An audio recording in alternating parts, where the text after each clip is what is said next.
दोस्तों, Indian railway finance corporation limited share ने यह साबित कर दिया कि जो स्टॉक मजबूत है, जो कंपनी फंडामेंटली स्ट्रांग है, वो शेयर को कितना भी चाहे रोक के रखो, आखिरकार में वो दौड़ेगा जरूर।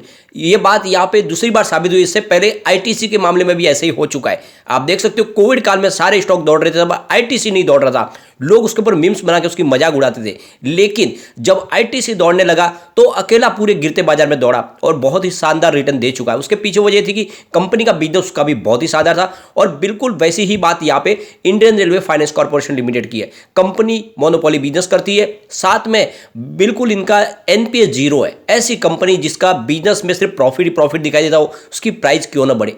और बहुत ही कम प्राइस में आईपीओ आया था और आईपीओ प्राइस से भी नीचे डिस्काउंट में स्टॉक मिल रहा था। उसके बावजूद भी लोग इसमें खरीदने को तैयार नहीं थे। और उसके पीछे सबसे बड़ी वजह यही थी कि लोगों को बार बार ये कह के डराया जा रहा था कि ओएफएस आ जाएगा, ओएफएस आ जाएगा, और उसी के मामले में लोग डर के इन्वेस्टमेंट नहीं करते। लेकिन अगर आपको पता होगा तो रेगुलर पिछले 1 साल से मैंने आपको लगातार सजेस्ट किया हुआ स्टॉक ये मैंने एक नहीं कम से कम इसके ऊपर 20 वीडियो बना दिए होंगे और आपको बार बार कहा कि आपको जितना हो सके आईआरएफसी में निवेश करना चाहिए, स्टॉक दौड़ेगा जरूर। और बिल्कुल वही हुआ, यह एक तरफा दौड़ा और बहुत अच्छा रिटर्न दे चुका है। यहां पे आप देख सकते हो कि 21 का स्टॉक 32 तक चला गया। इससे बढ़िया रिटर्न क्या हो सकता है सिर्फ 1 महीने में। लेकिन एक बात का और ध्यान रखें, बाजार में सिर्फ दौड़ने की मतलब नहीं है, आपको प्रॉफिट बुक भी करते रहना चाहिए। अगर आपका नजरिया शॉर्ट टर्म या मिड टर्म का है तो लॉन्ग टर्म इन्वेस्टर को बने रहना चाहिए। कोई चिंता की बात नहीं, कंपनी फंडामेंटली बहुत ज्यादा स्ट्रांग है। अभी ये तो शुरुआत है, ये स्टॉक बहुत ऊपर तक जाने वाला है। ये आने वाले समय 3 डिजिट को भी पार करेगा, उसके बाद आगे भी जाएगा। लेकिन जो इन्वेस्टर जो कम समय के लिए इन्वेस्टमेंट करते हैं, उनको तो प्रॉफिट बुक करने का ये सही मौका है। स्टॉक बहुत ज़्यादा दौड़ चुका है। एक तरह से देखें तो उनकी रकम यहाँ पे 50% बढ़ चुकी है। तो ऐसे में उनको अब फिर सिर्फ प्रॉफिट बुक करने के बारे में सोच लेना चाहिए। भले ही स्टॉक उससे आगे भी बढ़े, कोई फर्क नहीं पड़ता, लेकिन प्रॉफिट बुक कर लेना चाहिए। फिर मौका मिले तो खरीदारी करनी चाहिए। वैसे यहाँ पे देख सकते हो अभी बहुत सारी संभावना है जिसको इस वीडियो के माध्यम से हम डिस्कस करने वाले। कहाँ तक स्टॉक जा सकता है और किस समय प्रॉफिट बुक करनी चाहिए, वापस एंट्री कहाँ पे करनी चाहिए, इन सारी बातों को समझेंगे इस वीडियो के माध्यम से। लेकिन सबसे पहले फ्राइडे के कारोबार को हम एक बार डिस्कस करेंगे। तो आप देख सकते हो स्टॉक की शुरुआत 31.20 पर हुई और 31.05 का लो बना, यानी पूरे दिन पॉजिटिव माहौल बने रहा, उसमें कोई दबाव ज़्यादा देखने को नहीं मिला।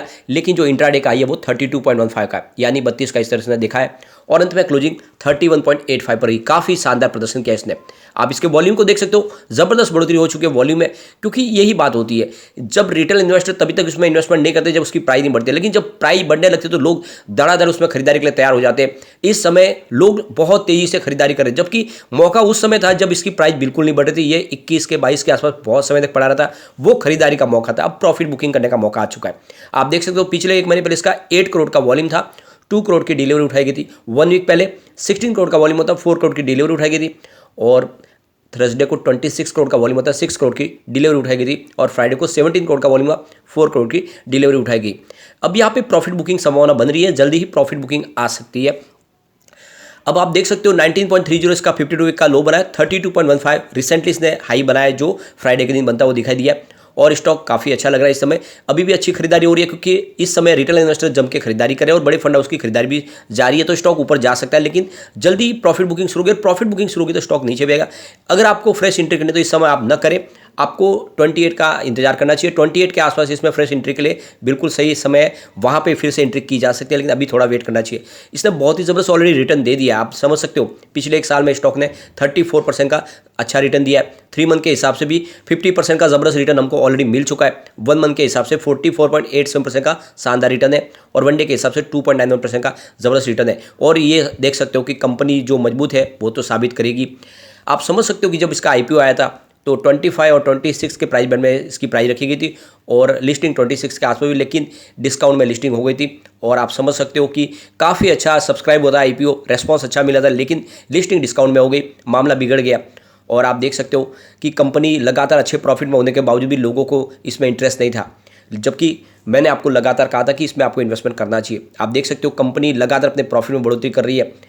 ये यहाँ पे देख सकते हो कि इनका जो सेकंड क्वार्टर का जो प्रॉफिट रहा, नेट प्रॉफिट, वो 1714 रुपीज़ के आसपास, जहाँ पे 14% की बढ़ोतरी देखने को मिली थी हमें सितंबर क्वार्टर में। आप देख सकते हो क्योंकि उससे पहले अगर आप देखें तो 1501 रुपीज़ के आसपास इनका नेट प्रॉफिट था। तो प्रॉफिट लगातार बढ़ रहा है। इसके अलावा कंपनी का ऑपरेटिंग प्रॉफिट भी बढ़ रहा है, रेवेन्यू में अच्छी खासी बढ़ोतरी हो रही है। रेवेन्यू में 24% की बढ़त देखने को मिली है, जो आप देख सकते हो 5810 रुपीज़ के आसपास रहा, जबकि पिछले क्वार्टर में ये 4690 रुपीज़ के आसपास रहा था।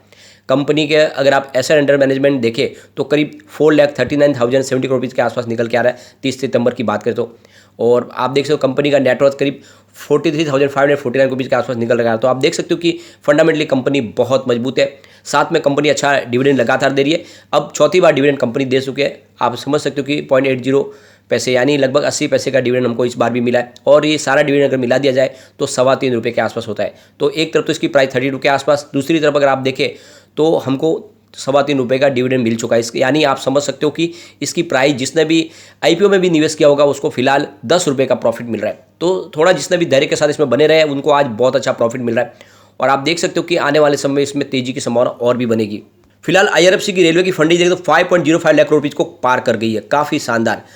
आईआरएफसी की जो 35वीं एनुअल जनरल मीटिंग हुई थी उसमें आईआरएफसी के चेयरमैन और एमडी अमिताभ बैनर्जी ने कहा था कि फाइनेंशियल ईयर 2021-22 के बीच में हमने काफ़ी शानदार प्रदर्शन किया। हमारा जो रिजल्ट है काफ़ी अच्छा रहा है। रेवेन्यू हमारा ऑल टाइम हाई रहा है और हमारा जो टोटल कैपिटल एक्सपेंडिचर है वो करीब इस बार 1.9 लाख करोड़ रुपीज़ के आसपास रहा है। और जो हमारा डिसबर्समेंट है वो करीब 60.683 करोड़ रुपीज़ के आसपास रहा है। और साथ में उनका कहना है कि लगातार जो हमारा बिजनेस तेज़ी से बढ़ रहा है, आने वाले समय हमारी जो प्रॉफिट कैपेसिटी जो है वो डबल होने वाली है।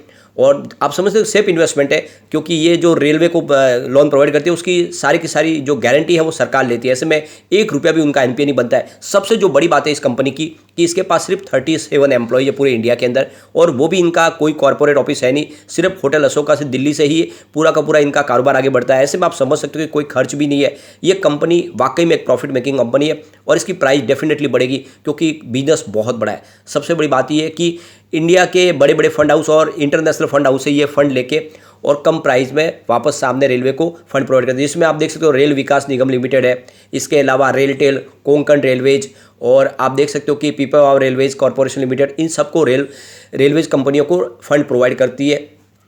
यहाँ पे देख सकते हो कंपनी अलग अलग रेलवेज के लिए फंड प्रोवाइड, जिसमें आप देख सकते हो लोकोमोटिव्स है, कोच बनाने के लिए, वेगन्स बनाने के लिए, ट्रक्स है, फ्लैट्स, इलेक्ट्रिक मल्टीपल यूजेस के लिए, और अलग अलग तरह के कंस्ट्रक्शन के लिए रेलवेज को फंड प्रोवाइड करती है। यानी एक तरह से बहुत बड़ी ये रेलवेज के लिए ये कंपनी है जो हर तरह के इनको फंड प्रोवाइड करती है।